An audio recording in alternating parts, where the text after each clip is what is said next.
If you're doing an automation company right, one of the main things you can do to increase your whole entire company's revenue, I was going to say lifetime value, but your whole entire company's revenue, and it's one of the biggest levers you can pull, is getting stuck into somebody's company and ending up as like their go-to automation guy.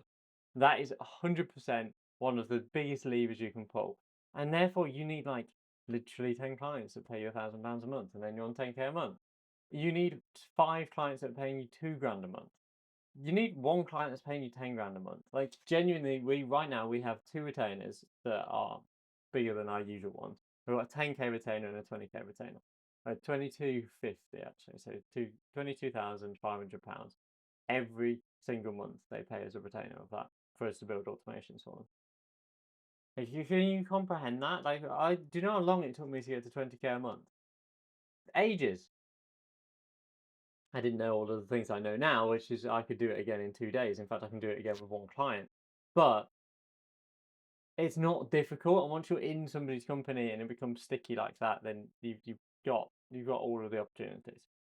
So where should we start? Let's start with Astra referrals. So, I mean, fundamentally, one thing before we move on is you need to do a great job, and that's where a lot of people fall down. The reason marketing agencies are so hard to scale is because people do a terrible job, and yes, ads aren't going to work for everyone, and it's normally down to their offer, but you can't blame them. It's your fault. You should have got a better offer out of them. You shouldn't have taken them on as a client if you knew that you were going to struggle to get a good offer out of them.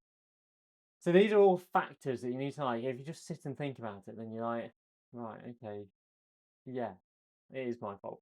But do a great job, blow their socks off, actually build what they want building. Be a nice person. Like me and Jack, my business partner, have made so much more money because people like us, and like we've had people that the automation builds have gone wrong, and it'll be something that's our fault. And that's it. I want my money back. I'm sick of this. And we've turned all of them round, and literally all of them. So we're quite good with that because they like us.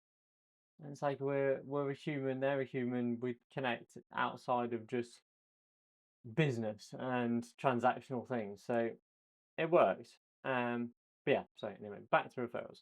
So this is something that most people don't do, and it tends to be because they haven't done a great job. Is asking for referrals, and it can be literally as simple as like, look, if I hope you're enjoying your automation.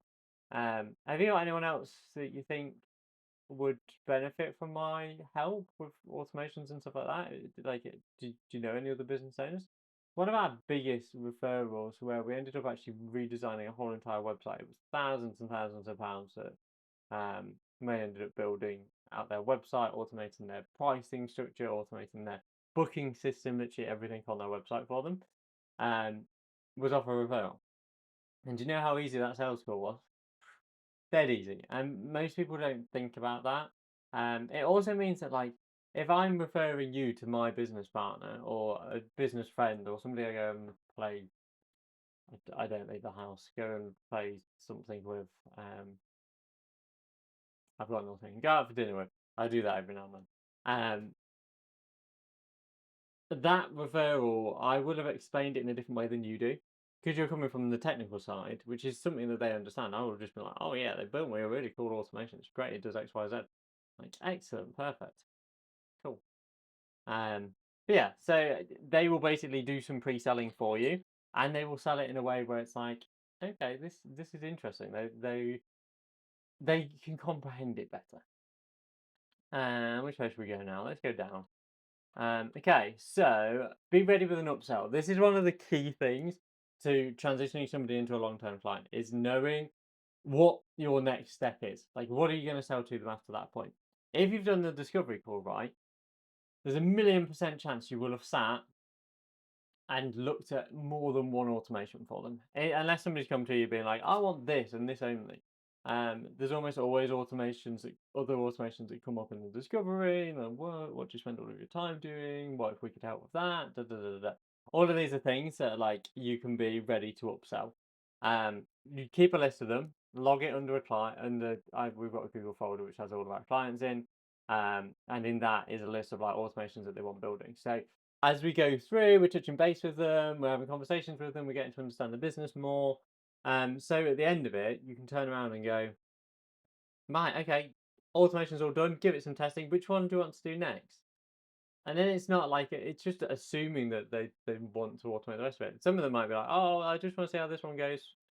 Then be like, awesome. Well, let's book in a slot next week, um, so that we can just run through any problems that you have, any tweaks that you want to do. Boom, and then that's kind of a point that we'll come on to later over here. But like then you've got another opportunity to sell. As long as you've done a good job, the automation will be fine. There might be some little tweaks. You can then decide how you do that. Whether you say, "Yeah, fine, sorted, done. I'll finish them off now." If that's what you've agreed, we normally give about, I think it's three changes that they can make after we've deemed it done and we've met the brief. If they turn around and say, "Well, you said that this was going to be a voice agent and it's only on text," then like obviously I'm not going to say, "Well, that's it. That's version one that you've got there. You only add two more." If we're in the wrong, we're in the wrong, and that comes part of being the fundamental thing. Do a great job. Um, but yes, so we're kind of leaning into that, and then at that point, you've got them happy. Make the changes, book in another session. Basically, just do this as many times as you need until they're like, "Wow, this is amazing!" Or you're making more money off them on the phase selling, and kind of like, "Oh, that's phase two. Yeah, we can definitely do that." "Oh, you're enjoying it? Awesome. Do you want to integrate into your emails as well?" What happens if they can post on LinkedIn as well? Like whatever it is, like keep selling within the same thing and just charge little bits, like 500 quid here, 500 quid there, like to add to this automation, and quite quickly it stacks up and stacks up and stacks up. Okay, so then track this from the start. So yeah, I've covered that. Yeah, literally just keep a document of everything that they want, everything that they've said, and go from there. We'll go up now. So one of the great things of doing a great job, I think, is over delivering. And this is something that you actually need to get right in the sales call. So it's a case of being like, okay, well, this is what I can build you. And then we add little bits on. Like we had a client the other day who's a recruiter. We're doing a lead generation automation for them. Is that at some point I want you to have a look at doing a lead pulling automation that will pull from job boards. And I was like, that's going to be three extra modules. It's going to be an Amplify scraper. It's going to be this in my head. And I was like, so once we'd finished his main lead scraping automation, I literally just duplicated it. Well, I didn't, the team did. Duplicated it and changed the first three modules. And then like, wow, look, that does this. And I literally just gave it to him. I was like, there you go. It's like, wow, that's awesome. Thanks. I wasn't expecting you to do that. I over delivered there, and yes, I could have charged him a grand for that automation, but he's come back with like 10 others that he wants building now. And he knows that I'm going to look after him. He knows that I'm not going to rip him off. He knows that kind of like I am probably indefinitely now going to be the automation partner because of that. So I've swooped him off the market now. Sorry, guys. Um, but yeah, you've kind of got to pick where to over deliver. It might be the case of like, oh, when I was looking at this automation, and I know you wanted dumping into HubSpot, but I've transferred all of the notes from the actual like email conversation. I've also done it so it does a summary, so the top bit's always going to be a summary, which should help the guys go through it. And then obviously they've got the more information they need. I also integrated it to send an email to the team the second that these new leads arrive, because I know that the notifications are pretty poor on XYZ. And you just basically like, oh, I've added these little bits on, which contradicts the phase selling, which we'll come to in a minute. But like, if you can do that on the first one, you don't have to do it every time. But if you just do it every now and then, and just wow them, then this great job bit comes back really easy, and also the referrals come easier, the kind of upsells come easier. Literally everything just navigates better because of it. Um, and then aligned expectations. So this is something that you need to get right, but it's setting expectations. Once again, it's like the opposite of over delivering. So when you're on the call and starting to build it out, just be like, look, phase one's gonna be really basic. I'll be completely honest with you. It's gonna do You can do this after you've taken their money. But just set expectations. Like this is going to take us at least 2 weeks to build. Like if we will check in with you at various points. I really could do with you being really fast when I come back and say, can I have the API key for X, Y, and Z, because it will hold us up otherwise. But just like lay the groundwork, and I think that's most of it. Like if you were to turn around and say like, oh, this Ferrari that you've got, yes, it's awesome, it's really fast. It's only really fast if you put oil in it. It tends to help. Yes, you're gonna have to come back to us with your yes, yours 5 grand. But instead of them having a the dash light up one morning, being like, "You need to change your oil," and they come in and be like, "Oh, what's this about? I thought you said this car's fine." Like, "Oh yeah, the oil's 5 grand." They come like, "What?" If you just set that expectation at the beginning, and don't get me wrong, that can be after they've taken when they're all excited and paid for their new car, you can be like, yeah, just so you know, these are the service intervals. The services aren't cheap, they're 5 grand, but also, you haven't bought a cheap car. And just kind of like, you don't need to be flippant with it. It's just kind of like align expectations of where you think they're going to fit in there. Okay, so upsell monthly retainers. This is one of the best opportunities to do that. So how we have always scaled our team, and I've covered this a million times, so please bear with me. The second we've got a client that we think we can get a monthly retainer out of, that is an opportunity for us to hire. So originally, our first monthly retainer was £2,000. So £2,000 every single month, and I got them 30 hours of my build time every single week.